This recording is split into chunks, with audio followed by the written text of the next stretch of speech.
한번 따라할까요? 고정관념을 깨야 합니다. 한번 더 합시다. 고정관념을 깹시다. 우리 옆에 계신 분에 그렇게 인사할까요? 고정관념을 깹시다. 예.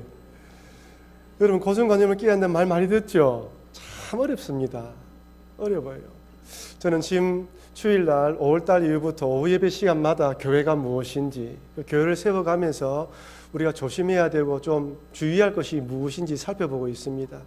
여러분, 교회가 무엇하는 곳입니까? 한번 따라할까요? 예배드리는 예배 공동체입니다. 또 따라합시다. 정인 공동체입니다. 교제 공동체입니다. 훈련 공동체입니다.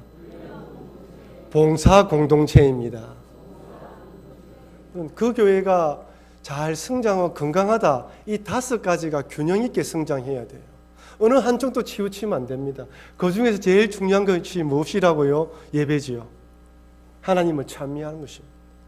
예배가 기본입니다. 하나님을 예배드리고 하나님을 높여드리는 것에서부터 은혜를 받아서 전도하고 말씀 나누고 교제하고 훈련받고 봉사하는 것이죠.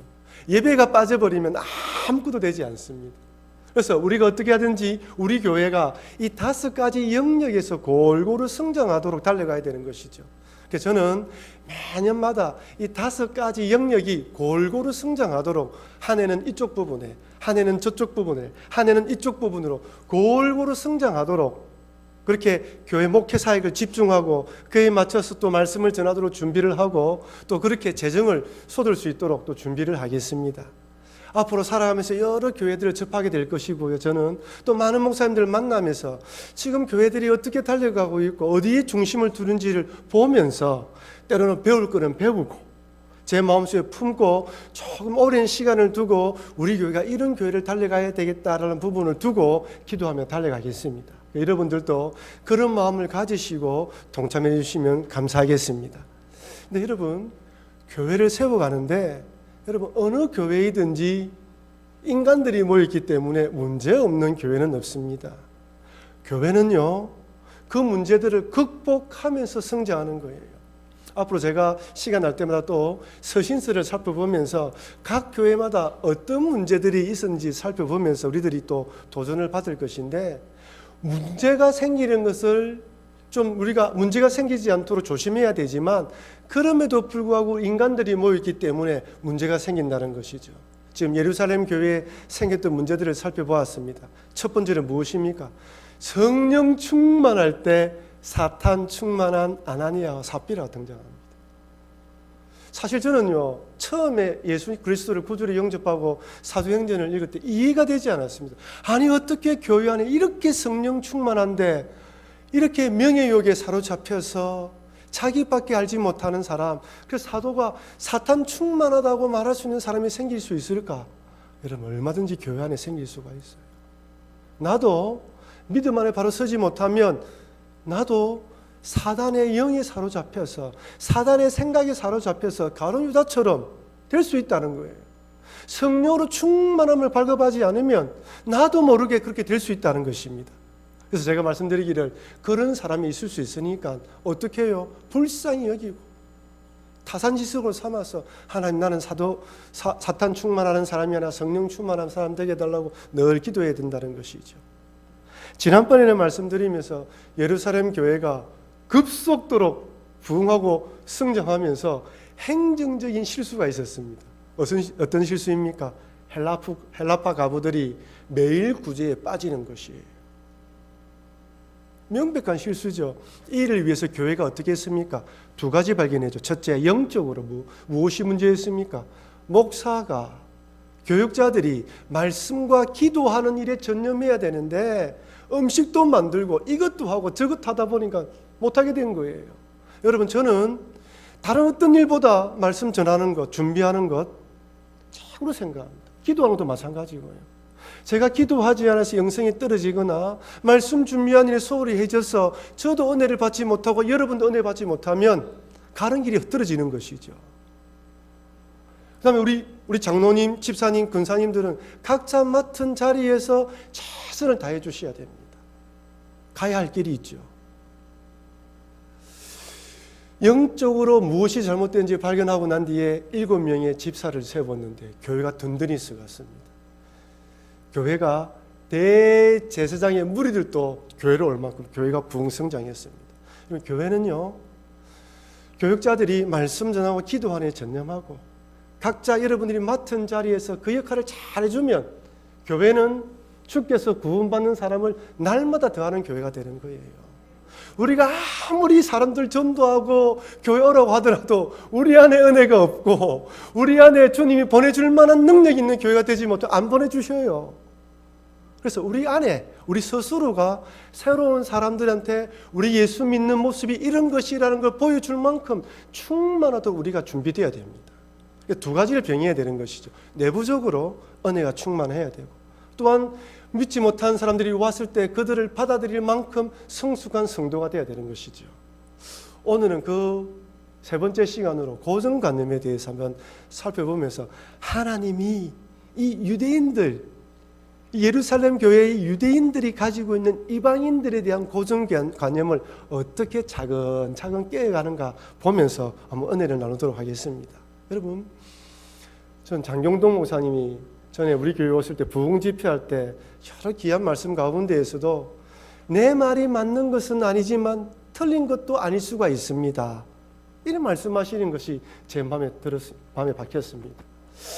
목사님이 강대상에서 말씀하시면서 어떤 건면을 할 때 모든 것이 성경 말씀을 가지고 할 때 맞습니다. 하지만 어떤 부분은 그 시대의 조류와 상황에 따라서 이전에는 맞았는데 지금은 틀릴 수가 있어요.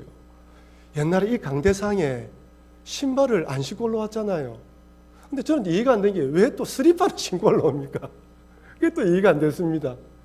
옛날에 이 강대상에 여자도 올라오지 못하게 만들었죠. 시대가 변했습니다.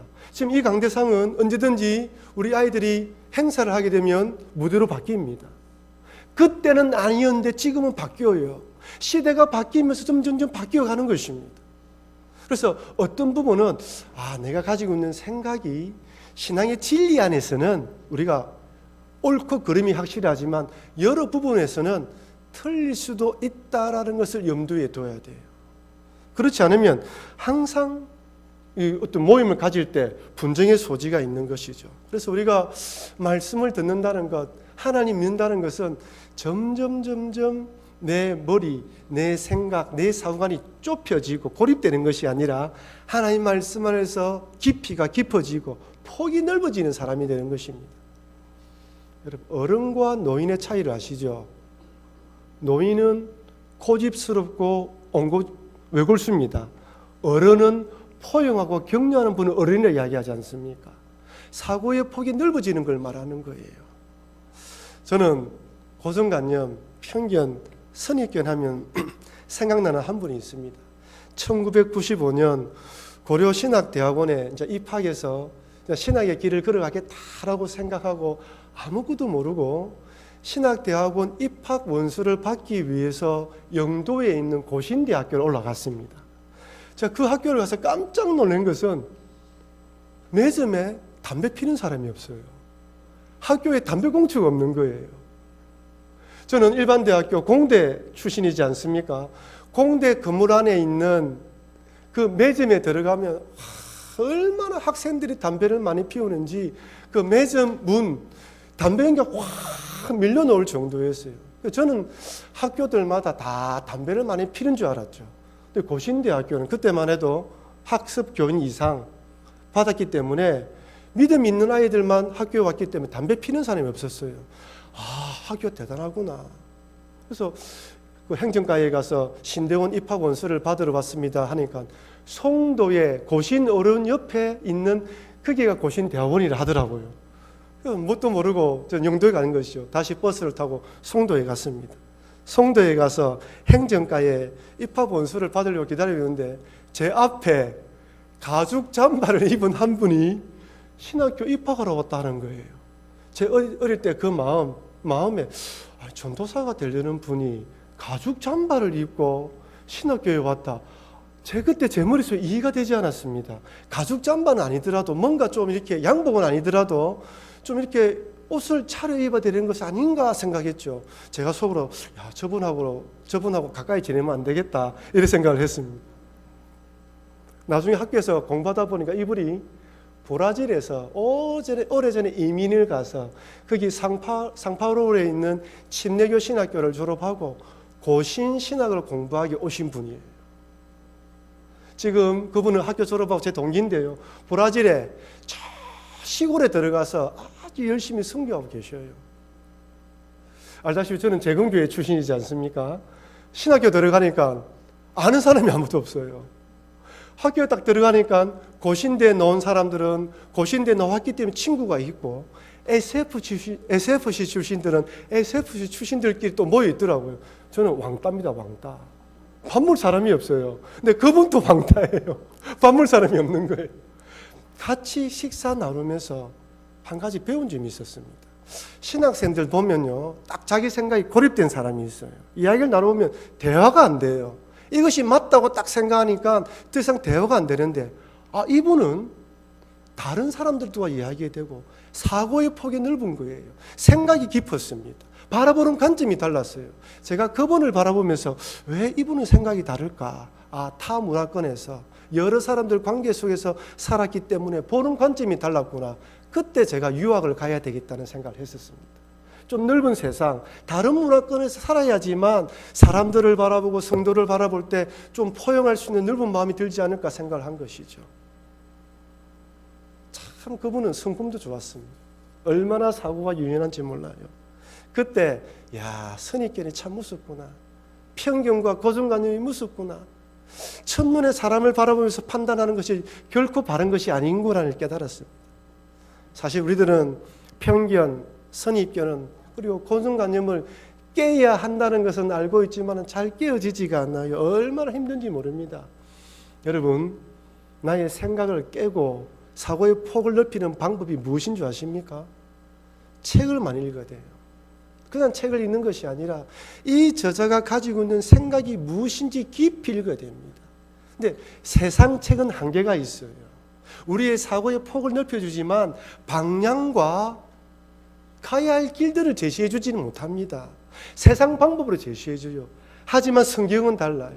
성경은 40명의 저자가 1500년 동안 성경을 기록했기 때문에 그 시대마다 이 성경 저자가 하나님께 영감을 받아서 기록하면서 그 마음의 안타까움과 그 시대를 바라보는 관점과 또한 그 시대 가운데 하나님의 말씀이 무엇인지를 우리에게 주기 때문에 여러분, 우리가 성경 말씀을 부지런히 읽어도 나의 생각이 점점 변화되는 거예요. 여러분, 설교 말씀을 듣잖아요. 성경 말씀을 읽으면 내 생각에 이 말씀과 맞다, 그렇지, 저 말씀이 맞지라는 동의가 되어지면 그 동의가 내 마음의 가슴에 자리 잡게 되고요, 행동을 바꾸게 되어 있어요. 그래서 나도 모르게 말씀이 많이 접하게 되면 점점 그 말씀으로 살아가는 거예요. 반면에 말씀 읽고 예배드리는 소홀하고 드라마 자꾸 보십시오. 드라마 자꾸 보면 불륜이 사랑처럼 생각되고요, 폐륜이 나쁜 것이 아닌 것처럼 생각되는 거예요. 성경 말씀을 읽고 하나님의 말씀 안에 거하다가 그것을 보면 뭐 이런 것이 다 있어, 정말 잘못되었구나 생각하지만, 반대가 되면 하나님 말씀은 들어도 귀에 들어오지 않고 저건 목사 말이지, 저건 성경 말이지, 교회에서 하는 말이지 라고 생각하면서 변화가 일어나지 않습니다. 여러분 잘 생각해 보세요. 우리가 30년, 40년 평생을 교회 다니면서 왜 생각의 변화들, 이 사고가 유연하지 못하고 고립되어질까요? 말씀 안에서 생각을 하고 그것을 깊이 생각하면서 내 안에 받아들이면서 조금씩 변화시키는 부분이 부족한 건 아닐까요? 성경책을 많이 읽어야 됩니다. 책을 많이 읽어야 됩니다. 두 번째는 여행을 가야 됩니다. 낯선 곳, 다른 문화의 사람, 요즘 여행 많이 다니시지 않습니까? 다른 문화권의 사람들을 만나면 다르다는 걸 할 수 있어요. 그죠? 우리는 이렇게 오라 하잖아요. 서양 사람들은 이렇게 부르잖아요. 그래, 이렇게 부릅니다. 달라요. 돈도 우리는 이렇게 세기도 하고, 우리는 돈을 이렇게 확 달발 사잖아요. 이 사람들은 하나씩 놓습니다. 이렇게 탁, 탁, 탁. 다 달라요. 아, 그렇구나. 우리가 이게 맞다고 생각하는데 저 사람은 저렇게 생각하는구나. 아, 다르구나를 깨닫게 되는 것입니다. 마지막 세 번째는 죽음을 가까이 생각해야 됩니다. 죽음을 경험하면 생각이 확 바뀌어요. 저는 전도사로 있다가 강도사가 되었을 때 첫 교구 신방을 하면서 제가 어느 뿌린지는 기억을 못하겠습니다. 백병원 중환자실에 갔을 때를 잊지를 못해요. 처음으로 중환자실 가봤습니다. 저는 중환자실에는 나이 드신 어른들만 있는 줄 알았어요. 깜짝 놀랐어요. 우리 김두홍 집사님보다 조금 더 이렇게 몸집이 좋으신 분이, 집사님 뚱뚱하다 말하는 게 아닙니다. 그 젊은 사람이 누워 있는데 몇 개의 이걸 달면서 그 애기 엄마가 누구 아빠 부르는데 그 젊은 사람이 대답을 못 하는 거예요. 충격을 받았어요. 와, 죽음이 가까이 있구나. 그 이후로 저희 교회가 얼마나 장례식이 많아, 한 달에 한 건 정도 장례식이 있을 수도 있었죠. 그래서 제가 영락권에 많이 가니까 장례업자들이 저를 알아봐요. 목사님 또 오셨습니까? 영락공원에 수많은 사람들이 죽는 모습을 보면서 삶이 가까이 있구나. 제가 목사가 아니었으면 염세주의를 빠졌을 거예요. 그렇구나. 삶의 끝이 있다. 끝이 있다는 것은 하나님 앞에 설 날이 있다는 것을 깨닫게 된 거예요. 더욱더 믿음으로 주를 바라봐야 되고 생각했습니다. 여러분, 죽음이 가까이 있다는 것을 기억하면요, 심판이 있다는 것을 기억하게 되고, 그러면 내가 결정하고 선택해야 될 때 어떤 선택을 해야 될지 심플하게, 단순하게 되는 거예요. 그래서 성경책에 결혼식장에 가는 것보다 장례식장에 가라고 이야기를 하는 거예요. 그래서 여러분, 성경책, 아니 일반 책도 마찬가지고 여행도 많이 하십시오. 여행이라고 멀리 갈 필요도 없이 가까운 곳에서 바라보면서 생각을 바꿀 수 있도록 하는 것도 괜찮습니다. 죽음이 가까이 있다는 것을 늘 생각하십시오. 한 번씩 영락공원에 가보시고 납골당에 가보시고, 나도 이 땅을 떠난다는 걸 기억할 때 생각의 전환이 일어납니다. 하나님께서는 유대인들이 가지고 있는 이 선민사상, 우리 유대인들만 구원받는다는 이 선민사상을 깨뜨리기 원하셨어요. 근데 사람이 정말 죽을 때가 아니면 깨지 못하는 고정관념이 있거든요. 유대인들에게는 바로 이것이 이런 고정관념입니다. 근데 사도행전을 통하여 하나님은 베드로를 통하여 하나씩 고정관념을 깨트려 나가고 있습니다. 먼저 예수님은 십자가에 달려 돌아가시고 3일 만에 부활하시고 하늘로 승천하시면서 이렇게 말씀합니다. 사도행전 1장 8절 말씀 우리 같이 읽겠습니다. 오직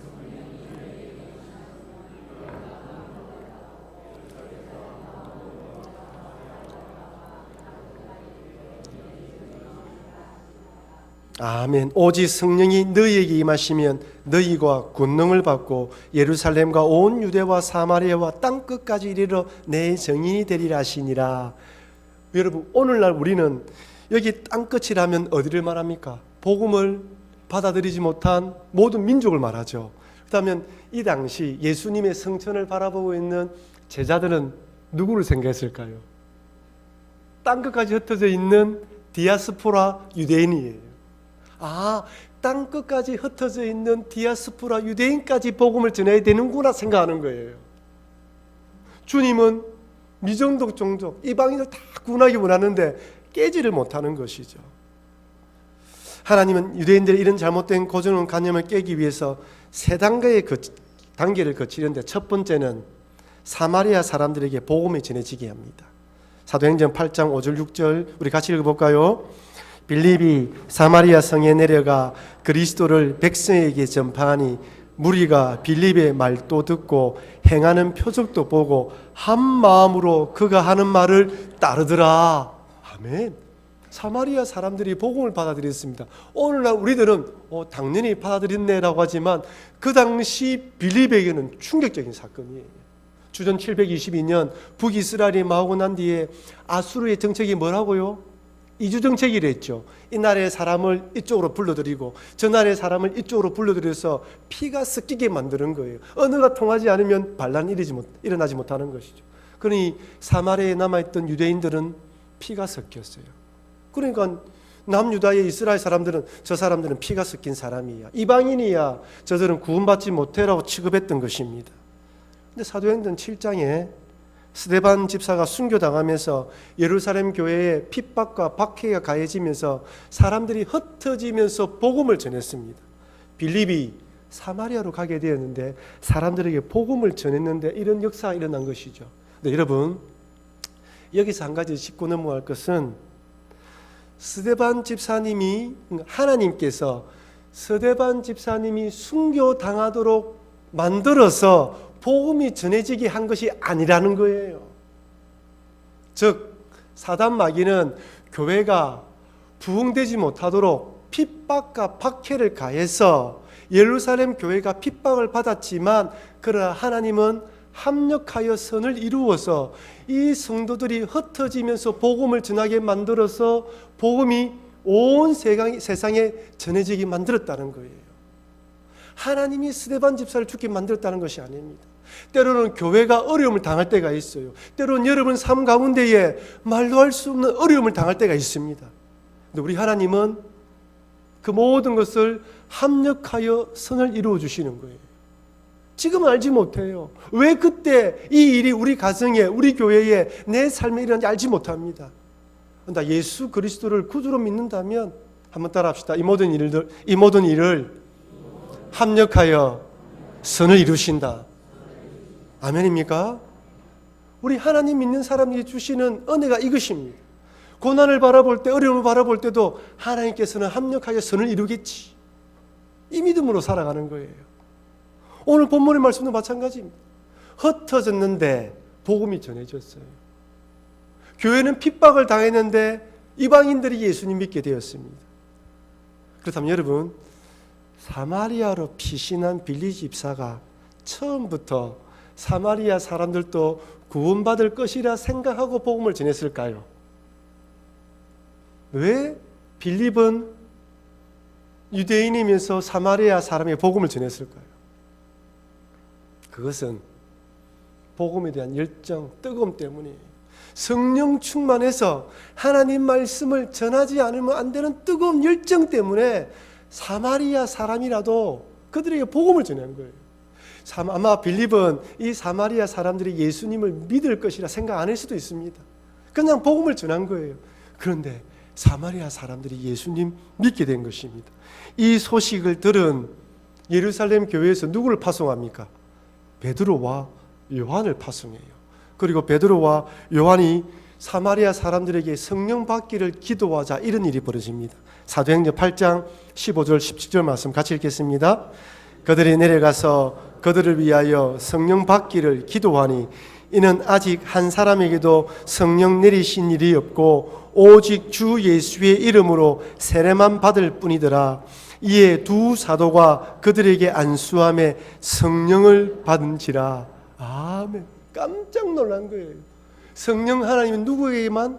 유대인들에게만 임한 줄 알았는데 사마리아 사람들의 임하는 거 보고 깜짝 놀란 거예요. 사마리아 사람도 구원받는다는 생각을 배운 것입니다. 네, 여러분, 여기서 또 한 가지 짚고 넘어와야 되는데, 이 당시는 분명히 사마리아 사람들이 예수님 믿었죠. 성령은 언제 임했습니까? 베드로와 요한이 기도하니까 임했죠. 시차가 있었습니다. 오늘날은 어떻습니까? 여러분, 이 시대는 과도기적 상황이에요. 왜 예수님이, 하나님이 성령님을 예수 믿을 때 보내주시지 않고 나중에 보내주신 것일까요? 왜 그렇습니까? 이 당시는 성령님에 대해서 개념을 잘 몰랐어요. 유대인들도 성령 하나님이 임재한다는 사실을 잘 몰랐어요. 특별히 사마리아 사람들은 구원받지 않는다고 생각했는데 예수 믿었고 성령이 임하는 모습을 통하여 진짜로 사마리아 사람도 구원받았구나라고 깨닫도록 하기 위해 시차를 두었단 말이에요. 그래서 오늘날은 어떻습니까? 오늘날은 우린 다 알아요. 이방이든 누구든 다 구원받는다는 걸 안단 말이에요. 그래서 오늘날에는 예수 그리스도를 구주로 고백하고 영접하는 자들은 이미 성령이 임한 자들입니다. 성령이 없으면 예수를 주로 고백하지 못해요. 고린도전서 12장 3절 우리 같이 읽겠습니다.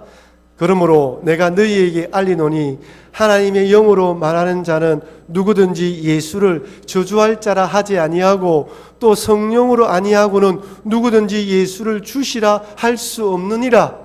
아멘. 성령이 계시기 때문에 여러분들이 예수님을 구주로 고백하는 것입니다. 성령이 계시기 때문에 하나님을 아버지라 부르며 기도할 수 있는 것입니다.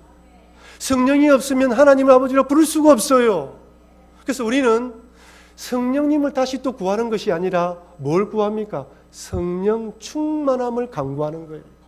내 안에 계신 성령님께서 나를 이겨주시고 내게 충만히 임하여서 성령의 9가지 열매가 맺히고 성령의 은사로 교회를 사역하며 성령의 충만함으로 맡겨진 사명을 감당해달라고 기도하는 것입니다. 그런데 그 당시에는 어떻다고요? 과도기적 상황이기 때문에 정말 구원받았다는 것을 보여주기 위해서, 그들도 구원받았다는 걸 보여주기 위해서 성령이 나중에 임한 거예요. 나중에 살펴보겠지만 고넬료 집에도 이방인들이 이 베드로를 초청해서 말씀 듣고 난 뒤에 베드로가 복음을 전하면서 성령이 임하지 않습니까? 동일한 것이에요. 그래서 오늘날에는 우리가 예수님을 구주로 영접했다면 성령이 오기를 갈급할 필요 없이 성령 충만함을 갈급하면 되는 것입니다. 두 번째로 이렇게 사마리아 사람들이 구원받았다는 것을 알게 된 베드로는 그 다음으로 유대인들 중에서 부정한 사람으로 취급받았던 무두장이 시몬도 구원받는다는 것을 깨닫게 됩니다. 사도행전 9장 43절 같이 읽겠습니다. 베드로가 요바에 여러 날이 있어 시몬이라 하는 무두장이의 집에서 머무니라. 무두장이가 뭐 하는 줄 아시죠?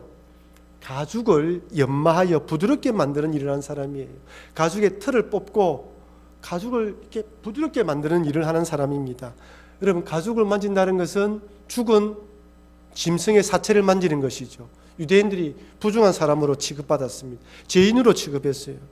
지금도 터키나 이런 곳에서는 전통적인 방법으로 이렇게 틀을 무두장이 일을 한 사람이 있다고 합니다.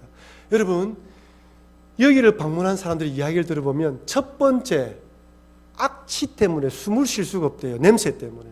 자기도 모르게 입을 막게 된답니다. 왜 그런 줄 아십니까? 이 가죽을 부드럽게 하기 위해서는 약품을 써야 되는데 그 약품이 독할 뿐만 아니라 그 가죽에서 나오는 냄새가 너무너무 독하다는 거예요. 두 번째는 폐수가 그 밑에 물이 줄줄 흐르고 있죠.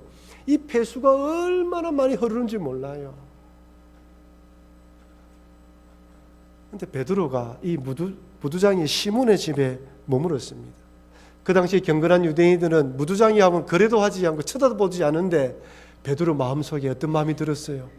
유대인이지만 우리가 부정하다고 생각했지만 이런 사람도 구원받는다는 깨달은 거예요. 근데 여러분 한번 보세요. 요바에 예수 믿는 사람이 무두장이 시몬밖에 없었겠습니까? 아니에요. 성경에 보면 요바에 제자들이 있었다고 이야기를 합니다. 그렇다면 왜 베드로가 무두장이 집에 갔을까요? 다른 제자 집에 가지 않고. 그것은 무두장이 시몬에게 지금까지 부정한 사람으로 천대받았지만 지금은 하나님이 너와 함께 한다는 것을 사도인 자신이 그 집에 머물러서 먹고 자게 함으로써 위로를 받도록 하기 위함입니다. 그만큼 베드로가 성숙한 사람이었어요. 다른 집, 더 좋은 집, 냄새 나지 않는 집에 갈 수 있음에도 불구하고 무두장이 시몬을 위해서 자기가 다 내려놓고 겸손하게 그 집에 들어가서 먹고 자고 마시고 한 것입니다. 사마리아 사람도 구원받는 걸 깨달았죠. 그 다음에 유대인들 가운데 부정한 사람이 구원받는 걸 깨달았습니다. 이제 어디입니까? 이방인입니다. 세 번째, 하나님께서는 이제 베드로가 이방인도 구원받는다는 것을 깨닫도록 하기 위해서 고넬료를 동원하십니다. 사도행전 10장 11절 14절 말씀을 먼저 읽어볼까요? 같이 읽겠습니다. 하늘이 열리며 한 그릇이 내려오는 것을 보니 큰 보자기 같고 뇌 길을 메어 땅에 들이웠더라. 그 안에는 땅에 있는 각종 네발 가진 짐승과 기른 것과 공중에 나는 것들이 있더라. 또 소리가 있으되 베드로야 일어나 잡아 먹으라 하거늘 베드로가 이르되 주여 그럴 수 없나이다. 속되고 깨끗하지 아니한 것을 내가 결코 먹지 아니하였나이다 한데, 베드로가 요바의 무두장이 시몬 집에서 있으면서 점심때가 되어서 기도하기 위해서 옥상에 올라갔죠. 기도하는 가운데 보면 황홀경에 빠졌다라고 되어 있는데, 제가 생각하기에는 졸았던 것 같아요. 저는 사실 베드로를 볼 때마다 위로를 많이 얻습니다. 그냥 우리들도 여러분 기도하다가 새벽 기도하거나 집에서 기도할 때 잠이 올 때가 있죠. 성경 막 읽다가 나도 모르게 푹 졸 때가 있습니다. 베드로도 그런 거예요. 막 기도하는 가운데 성경은 황홀경에 들어갔다 하지만 제가 생각하기에는 비몽사몽간에 빠진 것 같아요. 딱 그때에 우리 주님께서 환상을 보여주십니다. 성경 읽은 대로 부정한 짐승을 딱 주면서 먹으라 이야기하는 거예요. 몇 번요? 3번입니다. 그럼 왜 3번 이 똑같은 환상을 보여주신 것일까요? 그만큼 이방인들이 구원받는다는 사실이 이 고정관념을 깨기 힘들었던 거예요. 환상으로 보여주셨죠. 환상에 딱 깨고 난 뒤에 문을 두드리면서 베드로를 찾는 사람이 딱 들립니다. 그때 이어서 하나님께서 이번엔 성령으로 말씀해 주셔요. 성령으로 이렇게 말씀합니다. 사도행전 10장 19절 20절 같이 읽겠습니다. 베드로가 그 환상에 대하여 두 사람이 너를 찾으니 일어나 내려가 의심하지 말고 함께 가라. 내가 그들을 보내었느니라 하시니, 처음에 뭘 보여줬습니까? 환상. 두 번째는 성령으로 직접 말씀하셔요. 여러분, 우리가 살아가다가 신앙생활하면서 하나님이 직접 음성으로 말씀하시는 것은 내 평생에 한 번 있을 것만한 일이에요. 보통의 설교 말씀을 듣거나 성경 말씀을 읽으면서 감동을 주시잖아요. 야, 이렇게 해야 되겠다, 저렇게 해야 되겠다. 근데 베드로에게 성령으로 분명히 말씀합니다. 두 사람이 너를 찾으니 일어나 내려가 의심하지 말고 함께 가라. 왜 그렇습니까? 그만큼 힘들다는 거예요. 환상도 보여주시고 성령을 통하여 베드로의 생각을 완전히 깨는 것입니다. 환상까지 보았죠. 성령께서 말씀하시니 베드로가 안 따라갈 수 있겠습니까? 따라가서 고넬료 집에 들어갑니다. 고넬료 집에 들어가자 고넬료는 이미 그의 친척과 가까운 친구들을 모아서 함께 베드로를 기다리고 있어요. 그리고 베드로를 보자 고넬료가 참으로 대단한 사람입니다. 고넬료가 엎드려 절합니다. 사도행전 10장 25절 우리 같이 한번 읽어보겠습니다. 마침 베드로가 들어올 때에 고넬료가 맞아 발 앞에 엎드려 절하니, 있을 수가 없는 일이에요. 여러분, 지금 누가 누구를 지배하고 있습니까? 로마가 유대인들을 지배하고 있어요. 고넬료가 백부장입니다. 이탈리아 백부장이라는 것은 순수한 이탈리아 사람들로 구성된 로마의 최정예 부대의 백부장이에요. 베드로는 뭡니까? 어부예요. 누가 누구에게 절해야 됩니까? 베드로가 로마 군인 고넬료에게 엎드려 절해야 됩니다. 지금 고넬료는 베드로를 누구로 생각하고 있어요? 하나님의 종으로 생각하는 거예요. 인간 베드로로 보고 있지 않아요. 그 사람을 어부 출신 베드로로 보지 않고 하나님 보내신 메시아로 받아들이는 것입니다. 여러분, 목사를 너무 높이는 것도 좋지 않습니다. 하지만 이 강대상에 선포되는 말씀은 하나님 주시는 말씀으로 받아들여야 돼요. 때로는 내 마음에 맞지 않다더라도 하나님 주시는 말씀이라면 그 말씀을 아멘으로 받아들이면서 그 말씀에 순종하고 달려가야지만 우리 삶 가운데 변화가 일어나는 것입니다. 고넬료는 베드로를 그렇게 받아들이고 절을 한 거예요. 베드로가 불러일으키며 세웁니다. 똑같은 사람인데 그렇게 하지 마라. 그리고 왜 초대인지 이야기라고 모든 이야기를 듣습니다. 아, 이방인에게 복음을 전하는 것이 하나님의 뜻이구나. 복음을 전하고 있는데 이번에는 전하고 있는데 성령이 임했습니다. 누가 보더라도 성령이 임한 것을 보게 됩니다. 사도행전 10장 44절 46절 우리 같이 한번 또 읽어보겠습니다.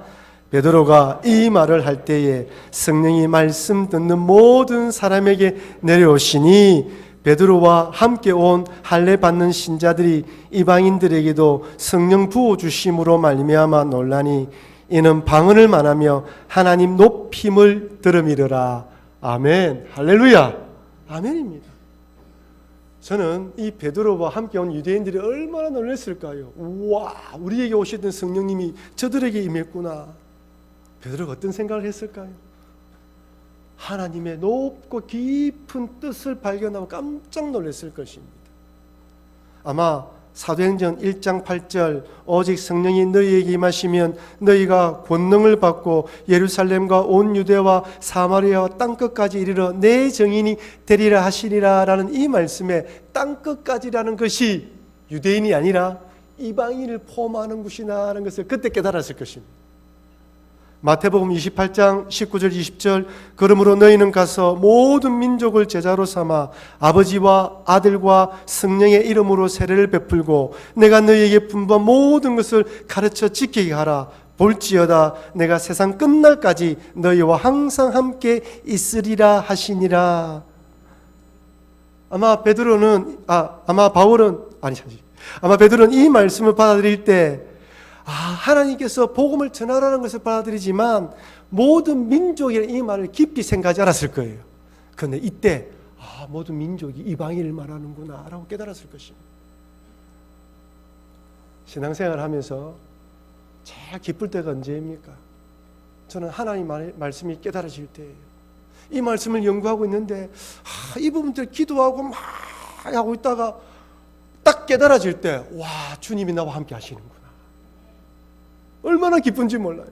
설교 준비하면서 이 말씀이 이렇게 연결되어질 때 정말 우리 주님이 나를 들어 사용하시는구나. 우리 교회를 사용하시는 깨달아지는 것입니다. 여러분 마찬가지예요. 여러분 세상에 다른 어떤 것보다 하나님의 말씀이 깨달아질 때 그 은혜를 많이 누리시는 여러분과 제가 되길 바랍니다.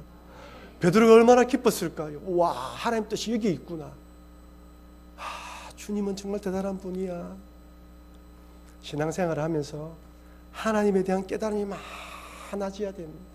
깨달아지면 많아질수록 사고의 폭이 넓어지고 사람이 넓어지는 사람이 되어지고 포용하는 사람이 되는 것이죠. 고정관념을 깬다는 것은 쉽지가 않습니다. 신앙생활을 하면 할수록 잘못하면 사고의 폭이 좁아지고 편협되어질 수가 있는데 우리가 하나님 마음을 받아들이고 하나님 생각을 받아들이면서 더 넓어져야 됩니다. 인간적인 생각, 고정관념, 세상 생각들은 점점 없어지고 하나님의 말씀 안에서 사고의 폭이 넓어지고 깊어져야 하는 것이죠.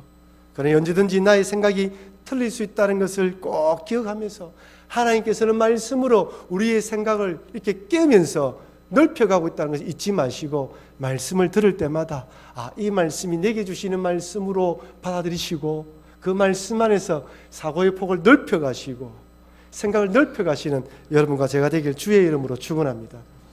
마지막으로 이야를 하나 들면서 마치려고 합니다. 어느 세일즈맨이 절에 스님한테 빗을 팔았어요. 이상하지 않습니까? 스님이 머리카락이 있는 것도 아닌데 빗을 어떻게 팔았을까요? 이 세일즈맨이 스님을 찾아가서 이렇게 말했다고 합니다. 스님, 신도들이 와서 이렇게 절하면서 이렇게 절하다 보면 머리가 흐트러지지 않습니까? 그때 빗을 딱 내놓으면 다른 절보다 더 신도들이 많이 올 것입니다. 스님이 딱 들어보면 그럴듯하거든요. 근데 이 사람이 딱 덧붙이는 거예요. 요즘 사람들은 남이 쓰던 건 잘 안 씁니다. 선물로 드리십시오. 얼마도 가격도 얼마 하지 않는데 대량으로 구입했다는 거예요. 어느 사람이 절에 있는 비구니한테 화장품을 많이 팔았다고 합니다. 비구니가 화장품에 많이 팔아주어서 그 사람이 화장품 사람들 가면 제일 매상을 많이 올렸다는 거예요. 아니 산에서 도 닦는 비구니가 웬 화장품이냐? 어떻게 팔았습니까? 물어보니까 또 비구니를 찾아가서 스님들이 신도들이 와서 얼굴을 보고 이야기를 할 것인데 얼굴이 환하고 좋아야지 그 신도들이 좋아하지 얼굴이 까무잡잡하고 안 좋으면 좋아하겠습니까? 화장품을 좋은 걸 써야 됩니다. 돈 쓸 일도 없죠. 그러니까 최고로 좋은 화장품을 받아가서 사용하더라는 거예요. 세상 사람들도 먹고 살기 위해서 사고의 전환, 생각을 바꾸어서 먹고 살고 있습니다. 하나님 믿는 우리들인데, 우리의 생각, 하나님을 품고 있는 사람들인데 세상적인 생각에 매이지 말고 나의 생각에 매이지 마시고 하나님의 말씀으로 통이 크고 폭이 넓은 사람이 다 되어서 많은 사람들을 포용하시며 사랑으로 섬기는 우리 모든 성도님 되시기를 주의 이름으로 축원합니다.